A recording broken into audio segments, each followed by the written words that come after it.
Hello everyone and welcome back to another Red Dead Online guide, where in this video we're going to be testing out the 4 repeaters that one can buy in the catalogue in online.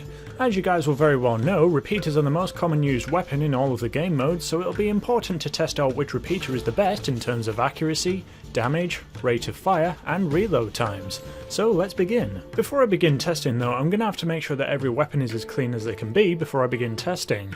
All of the rifles will be perfectly clean as well as be completely stock, since getting all the upgrade parts for the rifles would cost an absolute fortune. I'll probably do a follow-up video for repeater testing if this video gets a lot of interest with all of the upgrades attached, but anyways, let's begin by taking a look at just how far you can lock onto targets with the 4 rifles. I'm using the old trusty Braithwaite Manor Road to measure out effective lock-on range, and as you can see from this test, all 4 rifles have pretty much the exact same lock-on range with only a few feet between them all. Next up, damage. But before we begin with this part, I should state that I forgot to remove my perk card, or whatever they're called, which basically allows me to deal a little extra damage for my next shot if it's been at least 15 seconds between the last shot. But thankfully, through how I tested this, the amount of time between shots was well more than 15 seconds, so it'll still be a valid test. Anyways, yes, I aim at my target's chest here at a fixed distance and take one shot at him.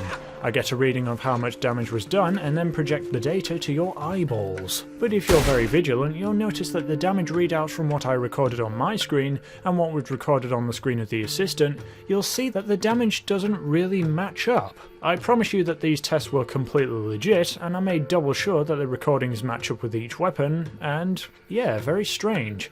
It would seem that either your own health bar is lying to yourself when you're in a fight, like some sort of action hero who's like, "Oh no, you've been shot!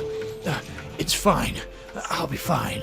Or the health bar shown on the shooter is like, "Ha! That didn't hurt, bring it on." Either way, it would seem that, at least from my perspective, the rifle with the most damage to the chest at a fixed distance would have to be the Litchfield, which would make sense because it's the most expensive rifle. I mean, wouldn't you be expecting the most expensive rifle to be the most devastating? Moving on, let's take a look at the rate of fire. And on the most part, all of the rifles are exactly the same, except for the Varment rifle, which boasts a much quicker fire rate than the others, especially when firing from the hip. Take a look.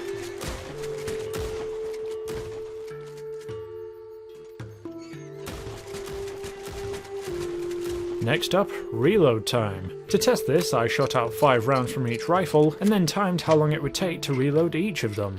3 of the 4 rifles' reload style is that of manual inserting, with only the Carbine rifle being the odd one out with its tube feeding mechanism, meaning that no matter how many shots you've shot out, reload times are going to be exactly the same, whereas with the 3 other rifles, reload time will depend on how many rounds you've shot out. The Lancaster has a much simpler mechanism for reloading, allowing it to be in a reload and ready state faster than the Litchfield and Varment, with the Varment and Litchfield having the slowest yet same reload times. However, reload times will of course vary depending on how many shots you've expended, meaning that if you're using the Carbine rifle, then in a combat situation you may want to think twice about reloading if all you've spent is 1 or 2 rounds, while with the likes of the Lancaster you don't really have to worry too much about downtime. And finally, let's move on to accuracy. A lot of times people like to go in for a headshot rather than take multiple shots at an enemy to kill them, so being able to remove the bloom effect before shooting faster than other rifles will be a pretty big selling point, and with the 4 rifles they're slightly different. To test this, I basically looked at the footage of me aiming the rifles at a standstill, then counting the amount of frames it took to completely remove the bloom effect. That is, for the ring to shrink down to the point where it's touching the crosshair. The Varment rifle took the least amount of time by quite a margin, followed by the Lancaster,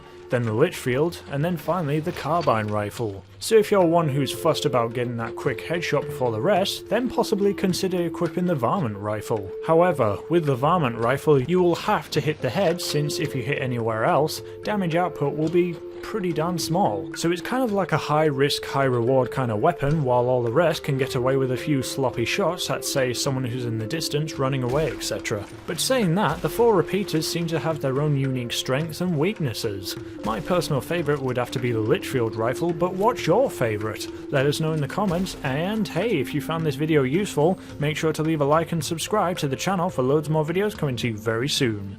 See you around, folks.